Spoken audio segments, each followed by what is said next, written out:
Bom dia, boa tarde, boa noite, pessoal do terceiro ano. Vamos mais uma aula de física. Pessoal, antes de começar a apresentação da aula dessa semana 1 e 2, a explicação, quero que vocês façam as atividades propostas, tá? Tanto do PET 1 quanto agora do PET 2. Por quê? Eu não sei qual vai ser o método de avaliação ainda da Secretaria de Educação do Estado.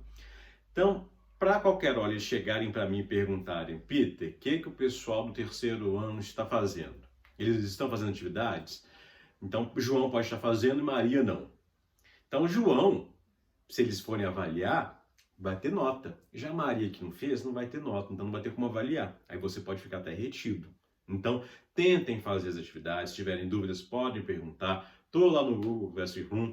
Estou nos aplicativos do WhatsApp, no grupo, né, das turmas. Então, pode perguntar qualquer dúvida. As matérias eu achei fácil até agora, tá? Muito fáceis, por sinal. Peter, em sala de aula, eu aplico um pouquinho mais difícil, tá? Então, vamos caminhando aí, beleza? Então, nós vamos continuar com a matéria de eletricidade, que é a matéria de vocês. Porém, que nós vamos ver agora um pouquinho mais de campo elétrico. A gente já viu um pouquinho de campo elétrico no PET 1, porém nós temos a continuação aqui para finalizar, ok? Então vamos lá. Lembrando, essa apresentação eu já postei para vocês lá no Classroom. Então, ó, campo elétrico é uma grandeza física vetorial que mede o módulo da força elétrica exercida sobre cada unidade de carga elétrica, colocada em uma região de espaço sob a influência de outra carga geradora de campo elétrico. E nós a calculamos na matéria passada, no exercício 2 e 3, tá?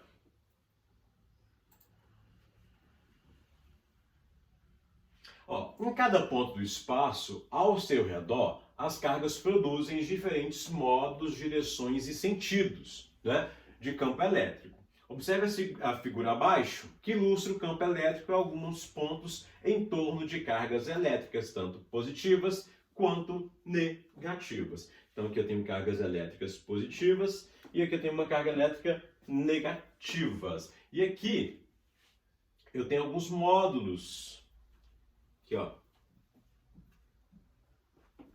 de cargas elétricas, tá?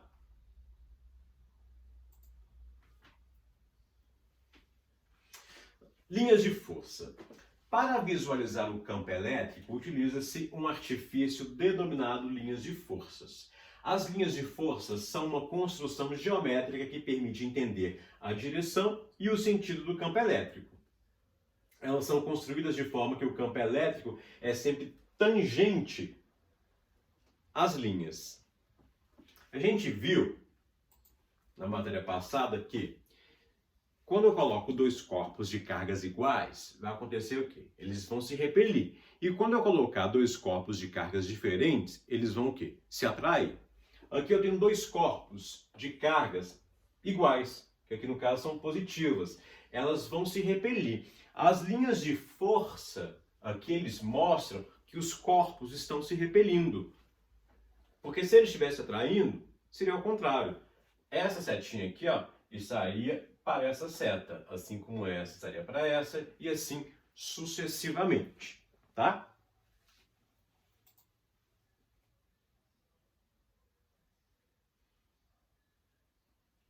Já no próximo aqui, ó, eu tenho duas cargas de sinais diferentes. Se eu tenho duas cargas de sinais diferentes, vai acontecer o quê? A atração. Então, ó, eu tenho aqui as linhas de força que mostram isso, a atração desses dois corpos de cargas diferentes. Ó. Ok?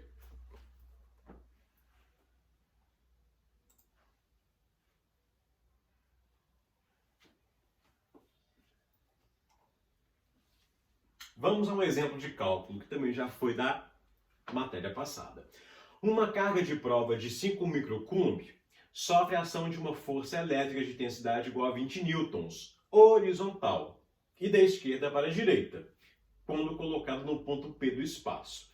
Determine as características, intensidade, direção e sentido do vetor campo elétrico desse ponto. Então, nós temos a carga, 5 microcoulombs. Esse micro aqui equivale a 10 elevado a menos 6. Então, fica 5 vezes 10 elevado a menos 6 coulomb. Nós temos a força, 20 newtons, na horizontal, indo da esquerda para a direita. E nós não temos o que? A letra E. E o que é a letra E? É o meu módulo do campo elétrico. Vamos ao cálculo. Então, módulo é igual a força sobre a carga. Então, módulo é igual a força 20 newtons dividido pela minha carga, que é igual a 5 vezes 10 elevado a menos 6 coulomb. Simples. O que a gente faz? Nós vamos ter que dividir o 20 por esse número pequenininho. 20 dividido por 5, 4. Eu não tenho potência aqui em cima. Então, o que é que eu faço? Eu vou ter que criar uma potência. Como que eu vou criar potência se eu não tenho o número 20 aqui em forma de potência? Que número, na potência de 10, nós vamos elevar a outro número que vai ter que dar igual a 1. 10 elevado a 0. Porque todo número elevado a 0 é igual a 1.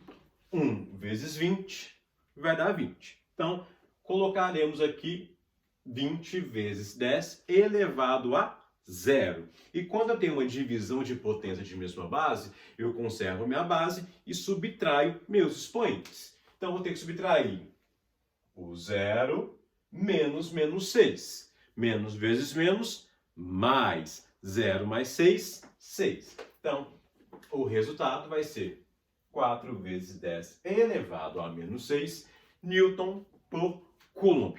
Esse daí vai ser o meu módulo. Essa então, é a intensidade do meu módulo. A direção, já foi falado aqui, ela está na horizontal. Sentido da esquerda para a direita. E é só isso, mais nada. Vamos para o próximo. Funcionamento da impressora de jato de tinta. Então, uma das explicações tecnológicas modernas da eletrostática foi a invenção da impressora de jato de tinta, que é muito importante hoje para a gente, né, gente? Esse tipo de impressora utiliza pequenas gotas de tinta que podem ser eletricamente neutras ou eletrizadas positiva ou negativamente. Essas gotas são jogadas entre as placas defletoras da impressora, região onde existe um campo elétrico uniforme e atingindo então o papel para formar a letra ou a imagem. A figura a seguir, que eu vou mostrar para vocês, mostra 3 gotas de tinta que são lançadas para baixo a partir do emissor, após atravessar a região entre as placas. Essas gotas vão impregnar o papel. Pelos desvios sofridos, pode-se dizer que a gota 1, 2 e 3, elas estão eletrizadas. Então, ó, aqui eu tenho emissor de gotas da impressora, ok? Jogou. Aqui eu tenho essas placas, tá? Essas placas é que vão fazer com que as tintas formem as letras, ou a frase que seja, aqui no meu papel, porque elas vão estar eletrizadas. Tá? Vamos para o próximo. Poder das pontas e para-raios. Poder das pontas é uma propriedade dos condutores de concentrar cargas elétricas em suas extremidades pontiagudas. É nessa teoria que se baseia o funcionamento dos para-raios. Vamos ver como é que é esse funcionamento. Em materiais condutores, a carga elétrica distribui-se em torno da superfície.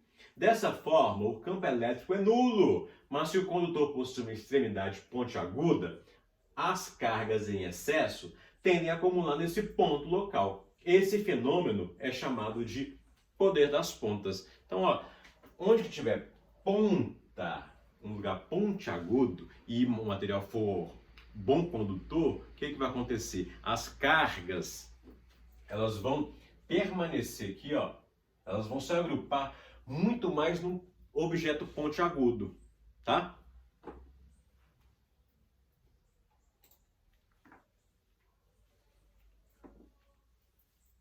Continuando. É por esse princípio que não é recomendável permanecer embaixo de árvore ou regiões desprotegidas para esperar uma tempestade passar, pois a árvore e o corpo humano podem servir como pontas em relação ao solo e atrair raios. Reparem que eles sempre pedem para vocês não ficarem abaixo de uma árvore, porque a árvore na rua pode ser um local mais alto. Então, por ser mais alto, a concentração de cargas podem ficar nesses pontos mais altos. Então, se cair um raio, o que vai acontecer com o raio? Ele é propício a cair mais nesses objetos que são mais altos. Se você estiver num campo de futebol, você estando no campo de futebol, você torna-se propício a receber uma carga elétrica quando vir um raio. Por quê? Você é o ponto mais alto daquele campo, tá? Aí por isso que chama o poder de ponta. Não precisa ter ele ser pontiagudo, não, tá? Mas você, por ser mais alto, se torna propício a isso. E aqui eu tenho uma curiosidade. Já repararam que os caminhões que carregam combustíveis, eles não são retangulares? Eles sempre têm, em vez de ter pontas, eles são meio circulares. É por conta disso. Objetos pontiagudos, onde for pontiagudo, a carga elétrica vai estar lá com certeza. E se a carga elétrica estiver lá e tiver algum problema com esse caminhão, o que vai acontecer? Ele vai explodir. Então, por isso que você não vê em caminhões que carregam combustíveis eles serem retangulares, pontiagudos, tá? Por conta disso. Eles são mais ovais, circulares.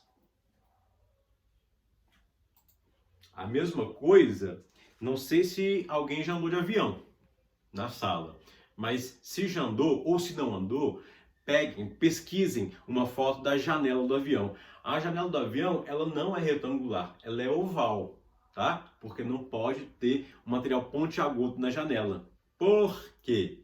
Como já falado, materiais pontiagudos, as cargas elétricas permanecem lá e pode ocorrer uma explosão. Então, ó, vamos agora ao funcionamento do para-raio. Os raios podem causar diversos danos, tanto de natureza material como para a saúde, podendo causar até a morte. A finalidade de um para-raios é evitar que os raios causem esses danos. Benjamin Franklin constatou a natureza elétrica dos raios ao empinar uma pipa com uma chave pendurada na ponta em um dia chuvoso.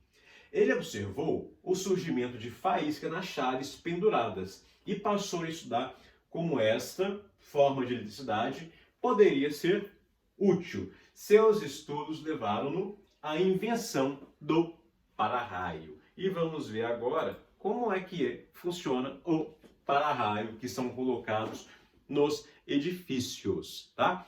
Inclusive na escola, se eu não me engano, na escola tem um para-raio, tá? Depois, voltando às aulas, eu mostro para vocês. Um raio ocorre quando o campo elétrico gerado pelas nuvens eletrizadas e o campo elétrico gerado pela superfície terrestre, também eletrizada, assumem valores suficientes para gerar uma descarga elétrica. Então, aqui, ó, eu tenho nuvens, nessas nuvens eu tenho uma carga elétrica, as cargas, tanto positivas quanto negativas. Aqui, na Terra, nós temos o prédio, nós temos uma haste, essa haste tem lá em cima dela tem ela é pontiaguda, tá? Essa haste tem que ser ligada a fios condutores, tá? Levando diretamente para a Terra, porque tem que ser aterrado, porque se ocorrer um raio cair aqui sobre esse meu para-raio, ela já vai direto para a Terra. Aí não causa mal a ninguém, ok? Aí o prédio fica totalmente protegido.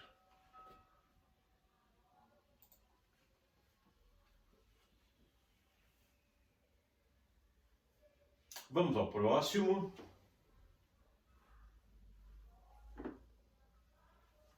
Para-raios é constituído por uma haste de metal que tem extremidade pontiaguda, onde se acumulam as cargas elétricas, seguindo o princípio do poder das pontas. Essas cargas ionizam o ar, fazendo com que a região ao seu redor descarregue-se eletricamente para o solo. Dessa forma, o para-raio descarrega a atmosfera, evitando que o raio cause qualquer dano para qualquer pessoa ou para edificação. Vou mostrar a imagem aqui para vocês. Não é igual da escola, tá? Esse aqui é num prédio, tá aqui a minha haste de metal e aqui, ó, aqui em cima, ela é bem pontiaguda, tá?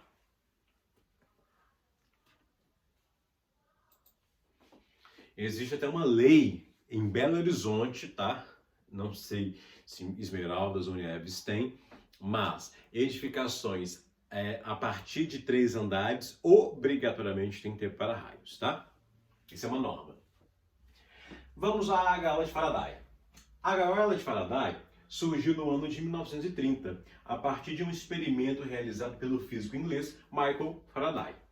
Essa gaiola é uma forma de impedir a entrada de campo elétrico e campo magnético no interior da superfície e estruturas condutoras.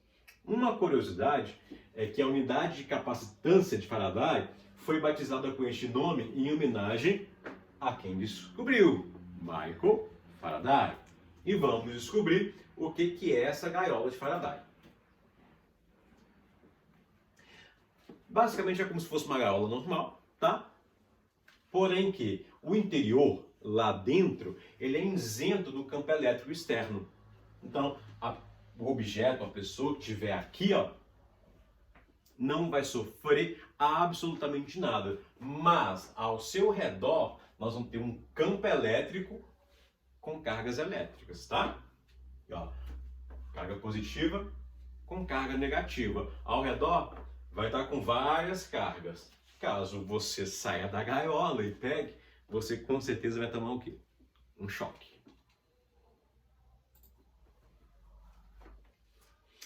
Então, a gaiola de Faraday é uma barreira de proteção contra campos elétricos e magnéticos indesejados. Ela tem uma enorme aplicação prática e um dos maiores exemplos encontrados em nosso dia a dia é o aparelho de micro-ondas. Ele possui um revestimento interno apropriado para conter as ondas eletromagnéticas apenas em seu interior.